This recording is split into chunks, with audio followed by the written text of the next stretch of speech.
We are about to embark on a travel journey from Chiang Rai all the way to Luang Prabang in Laos. But this isn't going to be any ordinary travel journey because it's going to take 3 days, 3 different modes of transport, including by land and by water, and of course a border crossing as we venture into our 17th country, Laos.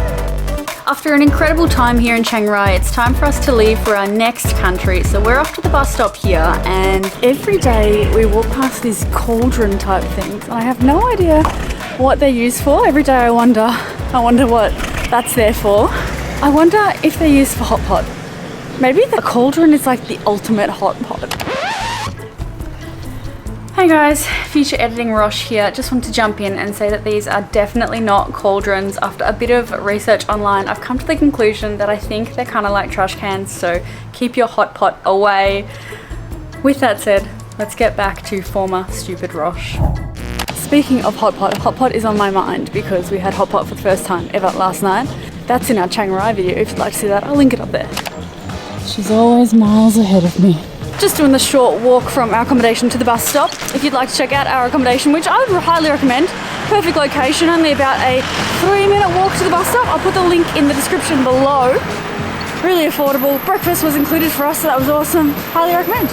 Now our first bus take cash only, I believe. You can't book the tickets in advance. We only have a $1,000 note, or 1,000 baht note I should say. So Stacey's popping into 7-Eleven just to get anything to break that note. I reckon she's gonna get some high chew. Let's see. What do we get? The goods. Okay, so we've successfully made it to our bus stop to catch our first mode of transport today, the bus from Chiang Rai to around the border area. This is going to be, as they said at the beginning of this video, this is going to be a 3-day journey. It is by far the longest travel journey we've done in the entire time we've been away from home, which is about 7 months so far. So I guess we should probably stop talking and get on the bus, but it'll be interesting. I don't know much about this journey. Hopefully this video enlightens a few of us, but hopefully we can get on the 9 AM bus. Okay, so it seems they take your bigger size luggage, put it at the very back of the bus, and then you can take your backpacks onto the bus. Okay, we successfully made it onto the bus. We got here at about 8:45. The bus leaves at 9, and it's already pretty much full with the last 2 seats, so tip, get here early.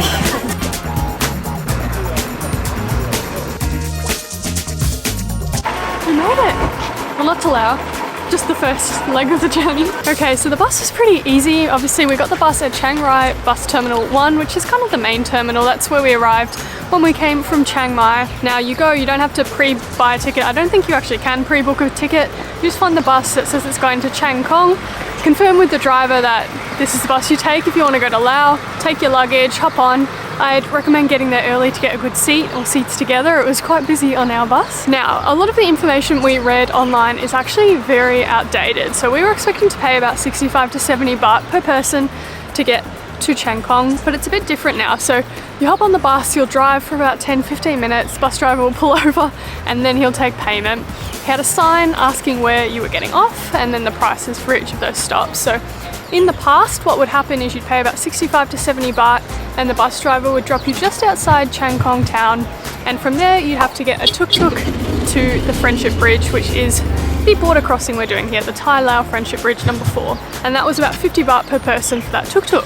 But now the bus prices have actually gone up, but it cuts out a step. So we paid 140 baht per person and we got dropped right here at the Friendship Bridge border crossing point, so no tuk-tuk needed. It's interesting, if you were to go the next stop, which is longer on the bus, it was cheaper. It's 90 baht per person. However, you would then need to make your way from Chiang Khong back to the Friendship Bridge. So based on what we were reading about what that tuk-tuk used to cost, I think it would cost about the same thing. So recommend probably just paying that 140 baht per person and getting dropped at the border nice and easy. But now we're about to go through Thai exit immigration. So we just have our passports, we have our stamp, and we're gonna go leave Thailand. It's been amazing, but it's time for us to head to our next country.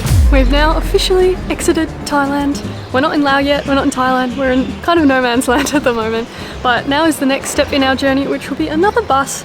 You do have to get a bus across the Friendship Bridge into Laos. Cannot walk, please do not try and walk, you're not allowed. The bus will cost 20 baht per person. I believe it's just a couple minutes trip across, and they will usually wait for quite a few people before they load up the bus to obviously get their money's worth. but that is the next part of our journey, and then we will kind of be in Laos, not officially till we go through border control. In terms of getting into Laos, for most, obviously the type of visa you need will depend on your nationality and what passport you hold. For most people, you can get a visa on arrival. It is recommended you pay in US dollars. That will get you the best rate. I believe you can also pay in Thai baht though, but it costs a little bit extra. If you're like us, you can also get an e-visa. So we applied about 6 days ago online, just needed a copy of our passport, some details and a passport photo, and we got that back 3 days later. So nice and easy. I think it is a bit more expensive again than getting the visa on arrival, but we don't have any US dollars, so we were going to pay a bit more either way. If you do choose to do the visa on arrival, you will need a passport photo. If you don't have one, I believe you can again pay a little bit extra and they will take a scan of your passport as well. And the cost of the visa on arrival I think also does depend on your nationality, so you will have to do that research yourself. Let's go to Laos. Ooh, really? This bus ride, which is only going to be a few minutes, the bus is like way nicer than the bus that was 2.5 hours. Yeah, the one that we were on before had like wooden floorboards, which I've never seen before. Hi Thailand. Yeah. The flags changed. Did they? Yeah. We're in Laos. Alright, now all we have to do is officially enter Laos, get that passport stamped. Okay, we're officially in Laos, which is great. Got through the border, did our arrival cards. You do have a departure card that you will need to hold on to get out of Laos when you're done visiting here. We did have to pay a 50 baht each fee at the passport control. We're unsure what it was for. He said it was to do with the e-visa processing. I'm not sure if it was a bit of a, I don't know, interesting, but you don't ask questions at passport control, so we just paid. If you're all wondering, the official currency in Laos is the kip, but I believe the US dollar is widely accepted, and in some places they will also accept Thai baht. We've heard not to have too much kip because it can be hard to exchange it to other currencies when you're done. So we're waiting in our tuk-tuk type thing to get us to where we are staying tonight. It is 50,000 kip per person, which is about 100 baht. You can also pay in baht. I've read that that's just the rate. It's a lot of money compared to other rides, but that's the going price, and good luck to you if you want to try and barter it. So we're waiting, I presume, for a few more people and then we'll get going. Now, if 50,000 kip sounds like too much for you, I did read someone's blog and they said they decided to walk, and they got about 5 kilometers in with all their bags and decided it was just too far. They did get a tuk-tuk and ended up having to pay the same rate as if they had just paid here at the border. So highly recommend just copying the rate, getting in and getting to the town. We have arrived at our accommodation here in Huay Xai. Huay Xai, I think is how you say it. I'm not sure. We did try to listen on Google to the pronunciations. HouayXay. There actually weren't that many, so apologies if I said that wrong. It was only about a 15-minute ride in that like giant tuk-tuk truck type thing, and we've come to our accommodation that we had pre-booked. We were able to book our tickets to tomorrow's transportation here at reception, so that was really easy. After a little bit of time in our room, doing a bit of editing, catching up on some life admin stuff, we've just popped out for dinner. Fried rice for the win. I again have almost died from spice. Who knew that papaya salad was spicy? The only papaya salad I've had is in the cooking class that we did in Chiang Rai, and I guess purposefully didn't make it spicy. Maybe it's normally quite spicy. I learned that the hard way, but now we're back. And I think we'll say goodnight here and see you tomorrow for the next leg of our journey. Good morning guys, and welcome to day 2 of our big travel journey. We've had some breakfast, got our packed lunch because we are, I'm gonna say on the road, but we're not on the road, we're on the water for 7 hours today. That's right, we are taking the Slowboat from here in Huay Xai all the way to Luang Prabang, and now 7 hours today and another 7 hours tomorrow because it is a 2-day journey. We will be spending the night in Pakbeng tonight, which we have not booked our accommodation. We're just, you know, rolling with it, but we booked our Slowboat tickets through our accommodation here. You can book in the town, there are lots of places to book, or you can book at where you board the Slowboat, but it's recommended to book the day before because it does fill up quite quickly, and make sure you get assigned a seat. We paid 430,000 kip each. Now, when I was looking up the prices and things like that, a lot of the information seemed to be a bit outdated. I think it used to cost about half the price to take the Slowboat. Obviously, booking in town at our hotel, we may have paid a little bit of a markup, but it does does give us a free tuk-tuk ride to the boat itself, which is great. So we'll be boarding that this morning, which is exciting, and we'll be on the water all day. And most places along the main street here in Huay Xai will offer a packed lunch, so you don't have to get it from your hostel. Lots of different places will offer a packed lunch for you, given you are on the water all day.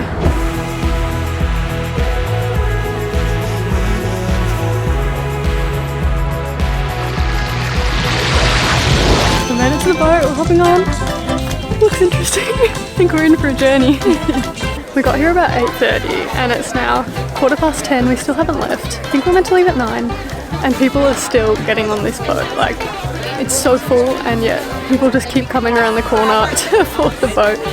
I'm not even sure if there are seats. I think people are standing. It's kind of crazy how many people they're squishing onto this boat, and I think it only leaves once a day, so imagine they're really trying to get as many on as possible, even though we were meant to leave over an hour ago. There are now like literally about 50 people about to get on again.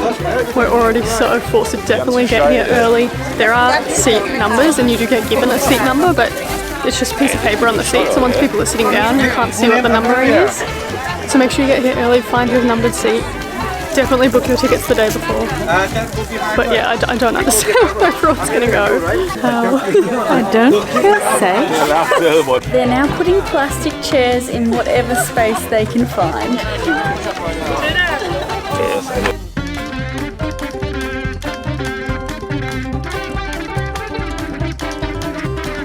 This is definitely going to be an experience.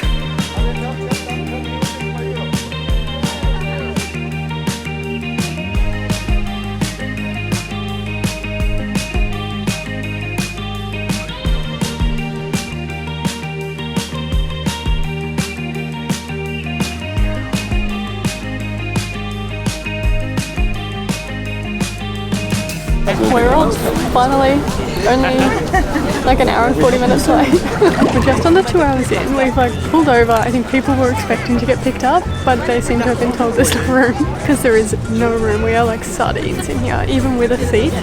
Look at our bag, and there's now like the portable chairs in front of us, so we really don't have a lot of room to move. Now we're bogged and they've had to ask people to help push us out. At what point do I get offended they haven't asked me?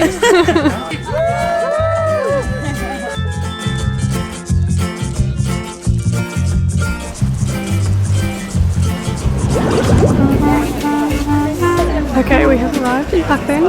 Still in the process of getting our bags off the boat. It's been a bit of an arduous process, but Rush has been sent down for the mission. And then we'll head to some accommodation. It's been about 20 minutes. Rush is yet to return with the bags, but I have seen her pop her head out, so it's coming. But I think everyone kind of wanted to get to the back of the boat to get their bags, but obviously once people had their bags they needed to get to the front of the boat to get off, so it really just didn't move for a very long time, but we're getting there. Now when you get off the boat there will be heaps of people waiting with signs for accommodation, so it's very easy to find somewhere to stay even if you don't pre-book, which I think people mostly encourage you to just come here and find somewhere to stay. Our place quoted 150,000 kip for the room, which is pretty good, and she's coming. We've made it to our room, pretty decent. Like I said, 150,000 kip, so about 10 Australian dollars between us. We've got a nice big bed, our own bathroom, there's Wi-Fi, and it was 2 seconds from the pier. We all got thrown in the back of a ute, which seems to be the norm because we saw utes flying past us full of people in the back, which is an experience and a half. Definitely not something we'd be doing at home, but we've made it here. We did zero research, we just asked how much, is there Wi-Fi, and then we just went with it. So Pakbeng is definitely somewhere people stop through on the Slowboat, so they're used to having people pop in for a night and then leave the next day, so it's pretty popular. But I think it's time for us to get something to eat because it's been a very long day. We're exhausted, so food and then bed. Good morning everyone from our final day of making it all the way from Thailand to Luang Prabang. Up pretty well in our very, very affordable accommodation. Oh, say hello to my new friends. Unfortunately, no transport back to the dock, but that's okay. It's like a 3-minute walk and downhill, so that's not too hard with roller suitcases. Always miles ahead. We're gonna go into the town to pick up some takeaway lunch because a lot of the places pack takeaway lunches for the boats. And I hear that you can sometimes spot elephants on the other side of the riverbank because there's a nature park there. So I'm going to keep my eyes open.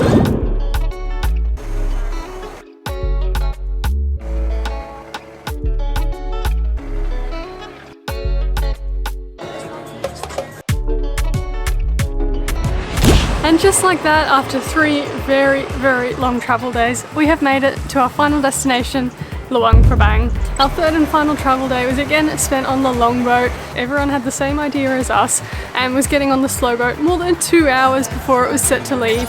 No one was in for a repeat of the day before, so everyone was snagging their seats super early so they didn't have to sit on the floor. And it was a very long day. It was a new boat, so it was actually a better layout than the first day on the slowboat. It had a lot more seating, although some people did still have to sit on the floor, unfortunately. But we got ourselves some seats, but we spent 8 hours on the slowboat, plus probably 1.5 waiting for it to leave once we got our seats. So it was a lot of sitting, a very long day, but we eventually got off, got a bus into town, and then walked to our accommodation, where we're going to spend the next 7 nights here in Luang Prabang. So after experiencing the journey from Chiang Rai all the way to Luang Prabang, we have a few tips for you, most of them revolving around the slowboat, as that was the big part of our journey. So first of all, highly recommend getting to Huay Xai the night before you intend to take the slowboat and buy your ticket the night before. A lot of people came on the morning and did the border crossing in the morning, and that's why our boat was actually held up for almost 2 hours. And they were the people who mostly ended up sitting on the floor, so definitely arrive the day before and buy your ticket.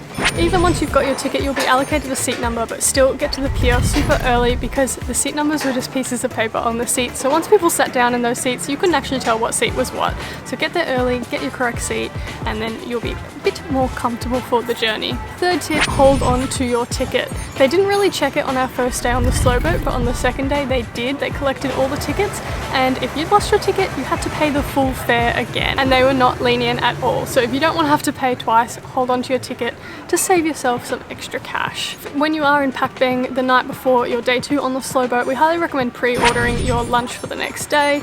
That way when you get up in the morning, you can just pick it up and go get yourself a seat on the boat. It did take us quite a while to have our lunch made because they were prioritizing all the people who'd ordered the night before. Last but not least, prepare for all types of weather. You will be separated from your main bag. It'll get thrown in a room or at the front of the boat. Either way, you're not going to be able to access it. You'll just have your day bag. Definitely pack for any type of weather. Our first day on the slowboat, our seats were actually in the sun. They weren't undercover, and it was pretty hot, pretty sunny. And even though we put on sunscreen multiple times, we still got a little bit burnt. So make sure you've got a hat, make sure you've got something to cover up and some sunscreen.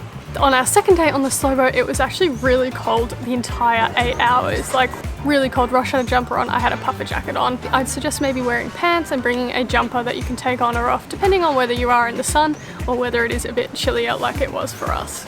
Overall, despite it being a 3-day journey with so many different moving parts, it actually wasn't too bad in the end. Everything went quite smoothly. It is quite a popular route, so definitely you're not going to be the only person trying to do the exact same thing. So don't be deterred. Definitely a really great way to see a lot of Laos and the countryside.